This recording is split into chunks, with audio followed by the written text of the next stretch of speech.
सुलोचना के अकेलेपन की तारीफ पूरे मोहल्ले वाले किया करते थे। वो अपने सभी कामों को इतनी फुर्ती से निपटा लेती थी कि लोगों की आंखें खुली की खुली रह जाती।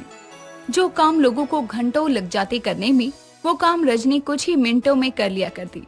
एक दिन सुबह के समय सुलोचना की पड़ोसन कमला उसके घर आती है। सुलोचना, आज मेरे घर में बहुत सारे मेहमान आने वाले हैं और मेरी बेटी भी घर पर नहीं है। अगर तुझे बुरा ना लगे तो क्या तू अपनी बहू को थोड़ी देर के लिए मेरे घर भेज सकती है, ताकि वो मेहमानों की देखभाल कर दे, उनको चाय नाश्ता दे दे। कमला बहन, तुम भी कैसी बात करती हो? मेरी बहू तुम्हारी बहू भी है, इसमें पूछने वाली क्या बात है? तुम जब चाहो मेरी बहू को अपने घर बुला सकते हो, मुझे कोई ऐतराज नहीं है। सच में सुलोचना, तेरा दिल बहुत बड़ा है, वरना कोई अपनी बहू को ऐसे दूसरे के घर में काम करने के लिए नहीं भेजता है। लेकिन तेरी बहू की फुर्तीलेपन की चर्चा पूरे मोहल्ले में है, इसीलिए मैंने सोचा तेरी बहू को बुला लूं, क्योंकि जितने फुर्तीलेपन से वो घर के बाकी काम करती है, उसी फुर्तीलेपन से वो रसोई भी बनाती है। हाँ, ये बात तो तुमने सही कही।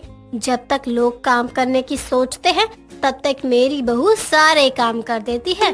तभी तो मैं तेरी बहू को बुलाने के लिए आई थी। अगर मेरी बेटी होती तो मुझे कोई दिक्कत नहीं होती, वो बस देख लेती। अब तू ही बता, मैं अकेले क्या क्या देखूंगी? मेहमानों से बात करूंगी, उनकी खातिरदारी करूंगी। कोई बात नहीं, एक पड़ोसी ही दूसरे पड़ोसी के काम आते हैं। ठीक है सुलोचना, मैं चलती हूँ अपने घर, तुम भी थोड़ी देर में अपनी बहू को भेज देना। कमला इतना कहकर अपने घर चली जाती है, जिसके बाद सुलोचना रजनी के कमरे में जाती है और देखती है कि पूरा कमरा बिखरा पड़ा है, साथ ही अलमारी के कपड़े बेड पर फैले हुए हैं।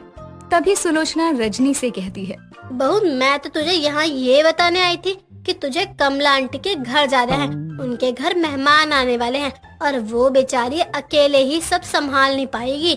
लेकिन तूने तो यहाँ शाम तक का भी काम फैला रखा है।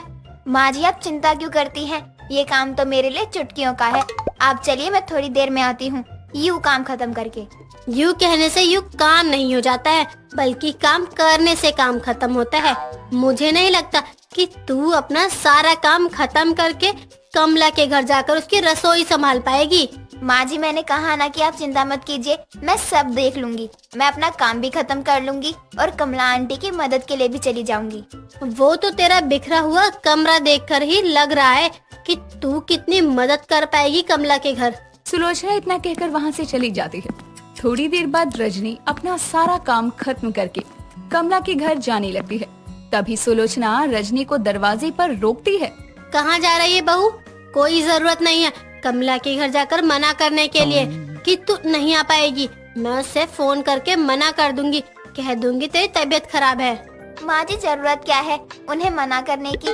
मैं तो जा ही रही हूँ उनके घर उनकी मदद करने के लिए। अच्छा, और जो तूने अपना पूरा कमरा फैला रखा है उसका क्या?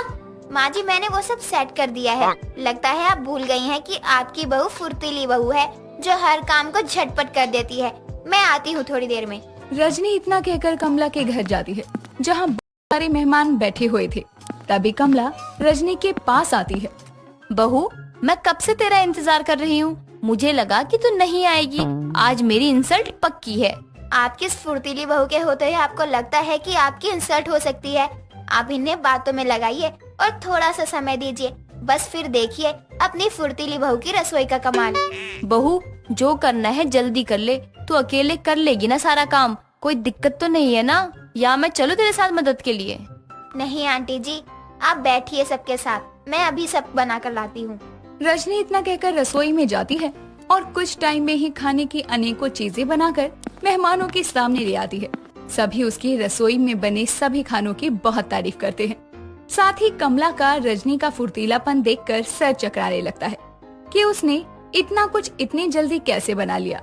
कुछ देर बाद सभी वहाँ से चले जाते हैं और रजनी भी अपने घर आ जाती है तो देखती है कि उसका पति अक्षय बैठा हुआ है, जिसे देखकर वो उनके पास जाती है। आज आप बहुत जल्दी आ गए, आप ठीक तो है ना? क्या हुआ, कुछ परेशान लग रहे हैं?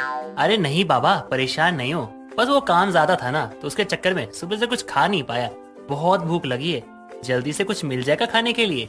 जी बिल्कुल, आप बैठिए, मैं अभी कुछ अच्छा सा बना कर लाती हूँ खाने के लिए। बेटा, तूने कुछ खाया नहीं है सुबह से? मेरी बात मान तो कुछ बाहर जाकर खा ले, बहुत जल्दी क्या ही बना पाएगी। माँ, आप तो जानती है ना कि मुझे बाहर का खाना बहुत कम पसंद है। इसलिए मैंने पूरे दिन कुछ नहीं खाया है। बाहर का खाना खाना ही होता तो दोपहर में ही खा लेता। और शायद आप भूल चुकी हो कि आपकी फुर्तीली बहू है, उसकी रसोई में कुछ भी बनाने में टाइम नहीं लगता है। ये सही कहा आपने अक्षय जी, आपने तो मेरी तारीफ करके मेरा दिल खुश कर दिया। मैं अभी आपके लिए कुछ अच्छा से बना कर लाती हूँ। रजनी इतना कहकर रसोई में जाती है और अक्षय की पसंद का मूंग दाल का हलवा बना लाती है, जिसे देखते ही सुलोचना हैरान हो जाती है। बहू, तूने इतनी जल्दी मूंग दाल का हलवा कैसे बना लिया? तूने कब दाल भिगोई? तू तो अभी अभी मेरे सामने रसोई में गई थी और पूरे दिन कमला के घर थी। माँ जी, मैंने मूंग दाल सुबह ही भिगो दी थी, शाम के नाश्ते में मूंग दाल के पकोड़े बनाने के लिए। लेकिन जब अक्षय जी ने कुछ अच्छा खाने को बोला तो मैंने हलवा बना दिया, क्योंकि उन्हें हलवा ज्यादा पसंद है ना, इसलिए। बहू तो सिर्फ घर के काम में या रसोई के काम में फुर्तीली नहीं है, बल्कि दिमाग में भी फुर्तीली है। कितनी भी जल्दी कुछ भी सोच लेती है और कर भी देती है। मेरा तो सर ही घूम जाए। माँ, सर तो घूमेगा ही ना, आपकी उम्र हो चुकी है, इसलिए कहता हूँ कि आप बस आराम करो, घर की सारी चिंता छोड़ दो। रजनी है ना, वो सब देख लेगी। हाँ वो तो है, लेकिन थोड़ा ध्यान से बहू, ज्यादा फुर्तीलापन दिखाने के चक्कर में कोई नुकसान मत कर देना। अब मैं जा रही हूँ अपने कमरे में। हलवा बच गया हो तो मेरे कमरे में भिजवा देना। सुलोचना इतना बोलकर अपने कमरे में चली जाती है। कुछ देर बाद रजनी हलवा लेकर सुलोचना के कमरे में आती है और उसे हलवा देती है।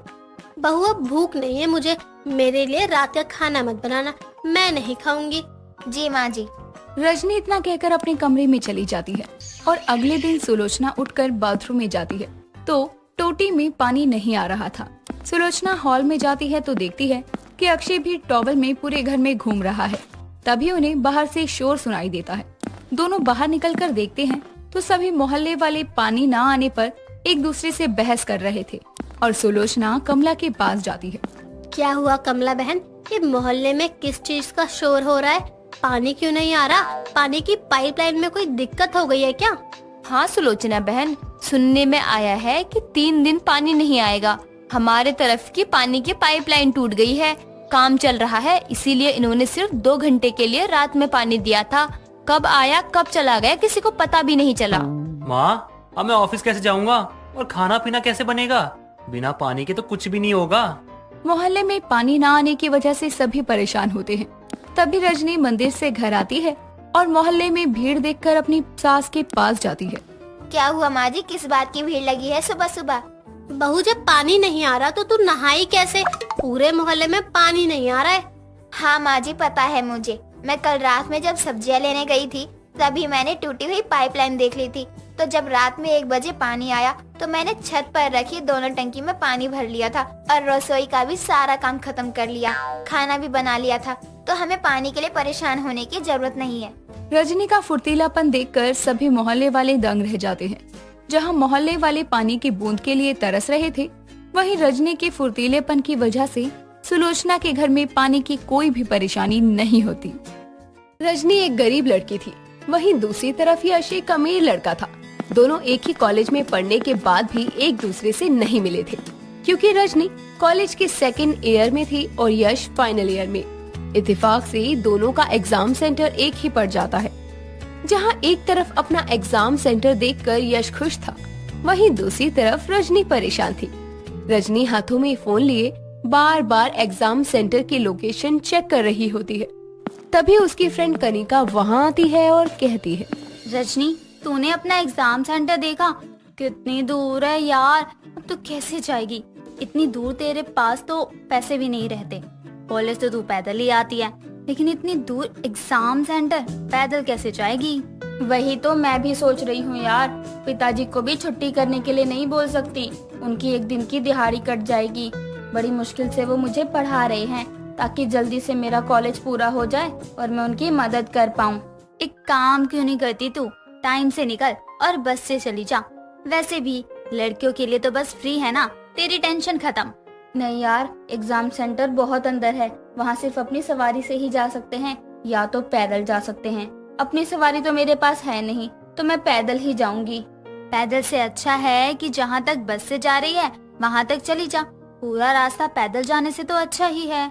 हाँ यार, अब तो कुछ सोचना ही पड़ेगा। चल अब घर चलती हूँ, पिताजी के आने का भी समय हो गया है, मुझे उनके लिए खाना बनाना है।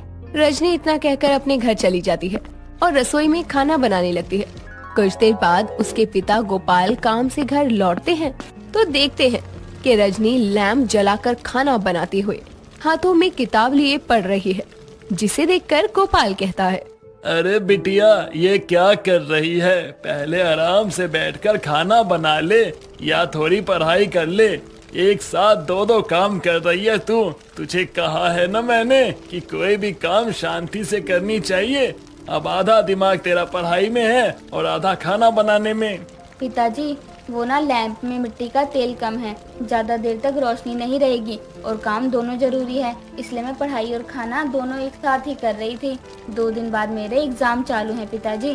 अच्छा, हाँ, मैं तो भूल ही गया था बेटा कि तेरे तो पेपर आने वाले हैं। तू ये लैंप ले जाकर आराम से चारपाई पे बैठकर पढ़ाई कर। मैं मोबाइल की टॉर्च जलाकर खाना बना लूंगा। पढ़ाई ज्यादा जरूरी है बिटिया। अपने पिता की बात सुनकर रजनी लैंप और अपनी किताब लेकर वहाँ से चली जाती है और कमरे में बैठकर पढ़ना शुरू कर देती है।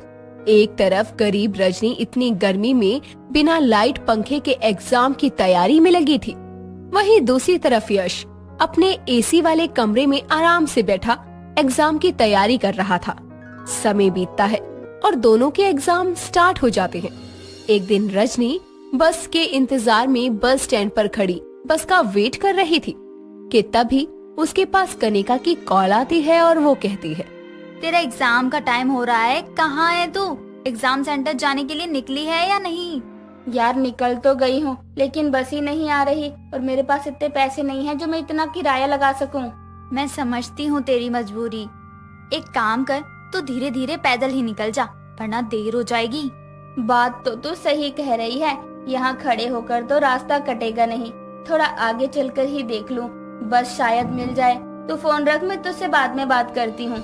रजनी इतना कहकर फोन रख देती है और तेज धूप में हाथों में किताब लिए रोड पर जल्दी जल्दी चलना शुरू कर देती है। तभी यश अपनी बड़ी सी गाड़ी उसके करीब से लेकर जाता है, जिसमें रजनी का दुपट्टा फंसकर फट जाता है, लेकिन वो गाड़ी नहीं रोकता। तभी रजनी गुस्से में जमीन से पत्थर उठाकर उसकी गाड़ी पर फेंक कर मारते हुए कहती है, कौन अंधा है जिसे सड़क पर चलते लोग भी नहीं दिखाई दे रहे हैं? इन अमीरों ने तो गरीबों को नुकसान पहुंचाने और उन्हें तकलीफ देने का ठेका ही दे रखा है। गाड़ी रोकता तब बताती मैं इसको। गाड़ी के घमंड में मेरा दुपट्टा ही खराब कर दिया। रजनी इतना कहकर जैसे तैसे करके एग्जाम सेंटर पहुंचती है और अपना पहला एग्जाम देती है। थोड़ी देर बाद जब वो एग्जाम देकर घर जाने के लिए निकलती है, तभी उसकी नजर एक गाड़ी पर जाती है, जिसमें उसका दुपट्टा फंसकर फट गया था। यश अपनी गाड़ी में बैठकर निकलने ही वाला था कि तभी रजनी उसका कॉलर पकड़ते हुए कहती है, सड़क पर चल रहे हैं हम गरीब लोग, तुम्हें दिखाई नहीं देते क्या? तुम्हारी वजह से मेरा दुपट्टा फट गया। एक तो गलती करते हो, ऊपर से भागते भी हो।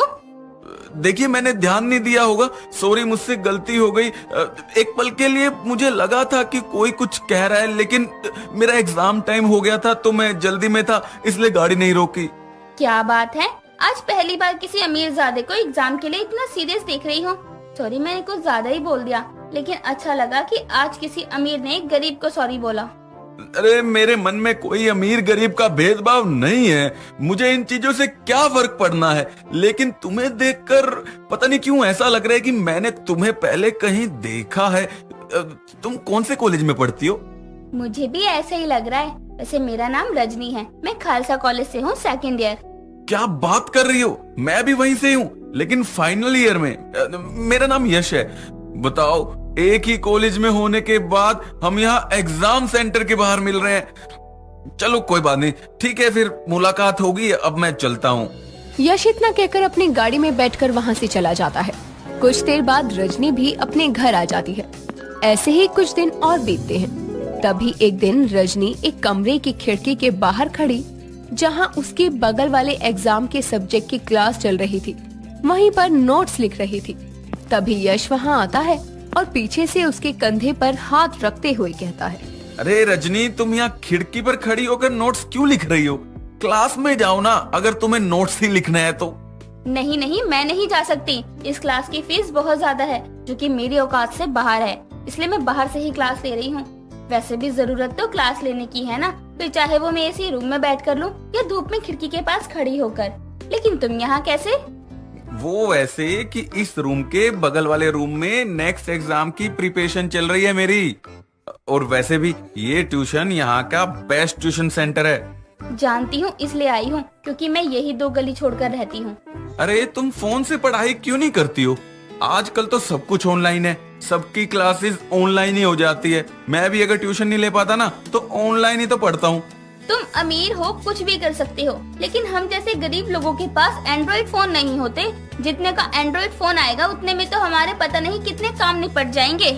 रजनी इतना कहकर वहाँ से चली जाती है, जिसके बाद यश अमीर वर्सेस गरीब के एग्जाम के बारे में सोचता हुआ अपने आप से कहता है, कितना फर्क है गरीब और अमीर के एग्जाम में। अरे हमारे पास तो एग्जाम पास करने के लिए और उसकी तैयारी करने के लिए कितनी चीजें अवेलेबल है, लेकिन गरीब लोगों के पास, उनके पास कुछ भी नहीं। फिर भी पढ़ाई में वो हमसे कई गुना ज्यादा अच्छे होते हैं। रियली एग्जाम तो ये लोग देते हैं लाइफ की हर चीज में। यश इतना कहकर अपनी क्लास में चला जाता है। समय बीतता है। समय के साथ जैसे तैसे करके दोनों के सभी एग्जाम सफलतापूर्वक होते हैं। समय के बाद रिजल्ट आने पर दोनों को पता चलता है कि दोनों पास हो गए, जिसके बाद यश अपने 3rd ईयर की सारी बुक्स और एक एंड्रॉइड फोन लेकर रजनी के घर जाता है और उसे देते हुए कहता है, सुनो, ये 3rd ईयर की बुक्स और कुछ नोट्स है जो कि तुम्हें फाइनल ईयर के एग्जाम में मदद करेगी। और ये पकड़ो, ये एंड्रॉइड फोन है, इसमें मैंने सारी ऑनलाइन क्लासेस के सब्सक्रिप्शन ले रखे हैं। अगर तुम ट्यूशन ना जा पाओ तो इस फोन में से पढ़ लेना, आजकल यही सब कुछ है। अच्छा ठीक है, फिर मैं यार शहर छोड़कर जा रहा हूँ, वो भी हमेशा के लिए। दोस्त समझकर ये सारी चीजें ले लो मुझसे, मुझे अच्छा लगेगा।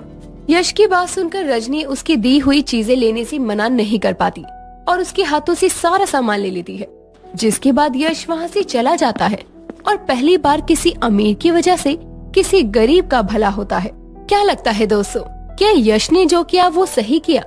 क्या सच में रजनी को उसकी दी हुई किताबें लेनी चाहिए थी? अपनी राय हमें कमेंट करके बताइए।